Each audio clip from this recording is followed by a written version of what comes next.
Basic English Grammar. In this particular session, we're going to talk about nouns. Now, like I said before, that these are just going to be revision sessions. So we're not going to delve into details, but definitely you will get an idea of whatever the definition of noun is and what things are. So this is basically like a revision session. If you want to delve into details, you might as well refer to a book.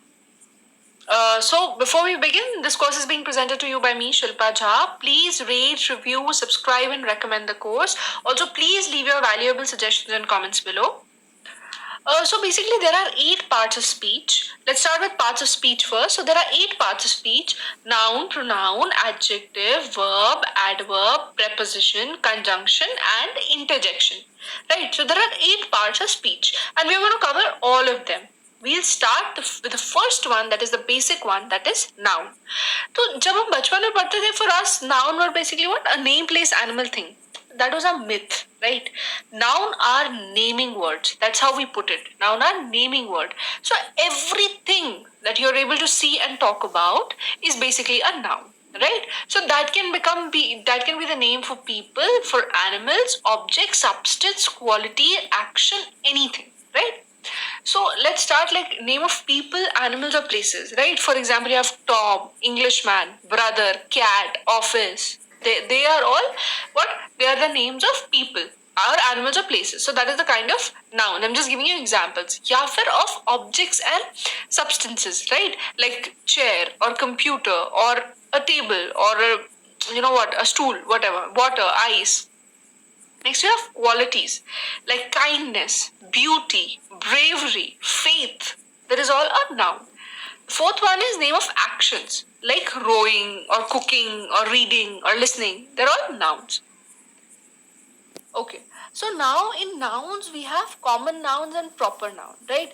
So let's just say it that way. Common means जो चीज बहुत सारी चीजों में common हो. For example, when I say a car, that's a common noun. But when I say Mercedes, it becomes a proper noun. Why? Because I am specifying the name of the car or specifying the brand of the car. Right? So common noun is a word which is just defined to use a class. Defines a class of a person, place, or thing. For example, liquid. When I say liquid, it is it's a common noun. But when I say probably like mogo mogo juice, I don't know if you guys have had it or not, but then it becomes a proper noun because then I'm specifying what liquid it is and I'm telling you the name also, right? So a proper noun is the name of a particular or specific person, place, or thing. Right? It always starts with a capital letter. Like you have Alfred, Asia. Continent is a common noun क्योंकि continent साथ हैं. But Asia is a proper noun because then it becomes only one thing. Aunt Becky, Nobel Prize, Mercedes, Microsoft, the example that I had given. Moving on, we have countable and uncountable nouns. So now, as this name suggests, countable, simple, जो चीज आप count कर सकते हैं, something that you can count. Uncountable, something that you cannot count, जो चीज आप count नहीं कर सकते हैं. That is an uncountable noun. For example, a countable noun is a noun with both a singular and a plural form, and it is something that you can count, like the number of tables or the number of chairs that you can count, right? Like John painted the table and the chairs grew, so you can count the number of table and you can count the number of chairs. Or the oak tree lost 3 branches in the storm, so you have branches, which is going to be a countable noun, right? But uncountable noun is a noun which you cannot count, right? So it does not have a plural form, and that is something that you cannot count, right? So a non-countable noun will always take a singular verb in a sentence. That is so obvious. जब आपके पास plural noun नहीं है, तो obviously it is going to take a singular verb in a sentence. So non-countable nouns are similar to collective nouns, but they are opposite of countable nouns, right? For example, Joseph discovered oxygen. Now you cannot count oxygen, right? So then it becomes an uncountable noun.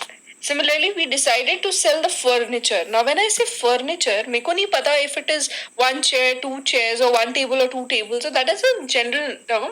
So this becomes a non-countable noun. Some other examples of non-countable nouns are listed below. You can have a look at them, like music, art, furniture, luggage, electricity, gas, power, money, whatever. Moving on now, the complication begins when a same noun can be used as a countable noun and an uncountable noun also, depending on how you're using it. Like I say hair. Now hair, there are 2 hairs in my coffee. Now when I say that, I'm telling you कि मेरे 2 strands of hair हैं जो coffee में है. So I'm specifying the number.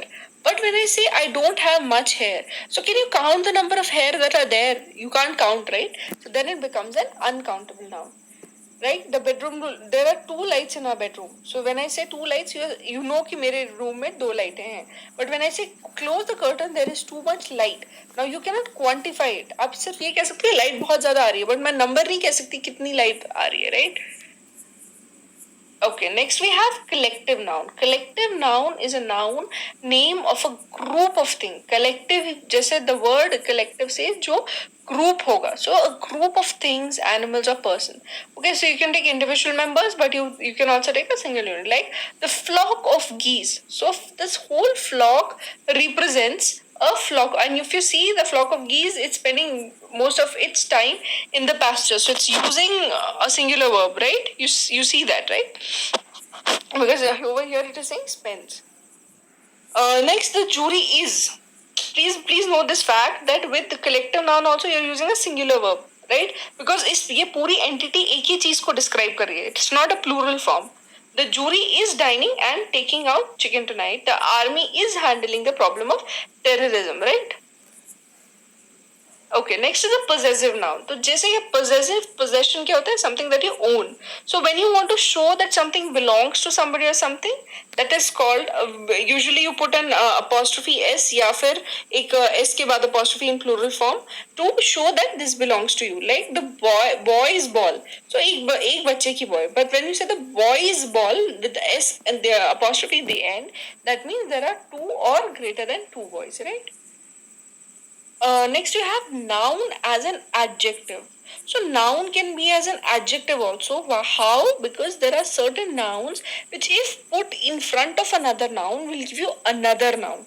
Right? So, in that case, the first noun will act as an adjective. Like you have race horse. So race is also a noun, horse is also a noun. But race horse defines a horse which is running in a race. Like tennis ball is representing a ball which is used for tennis, which is specific to tennis, that's a tennis ball. So in summary, basically now we know that noun is the name of a person, place, animal or thing. Common noun refers to a general group. Proper noun refers to a particular item in the group. Countable nouns are something that can be counted. Uncountable that cannot be counted. Collective noun is a group of items which are referred to the singular form like army, family, etc.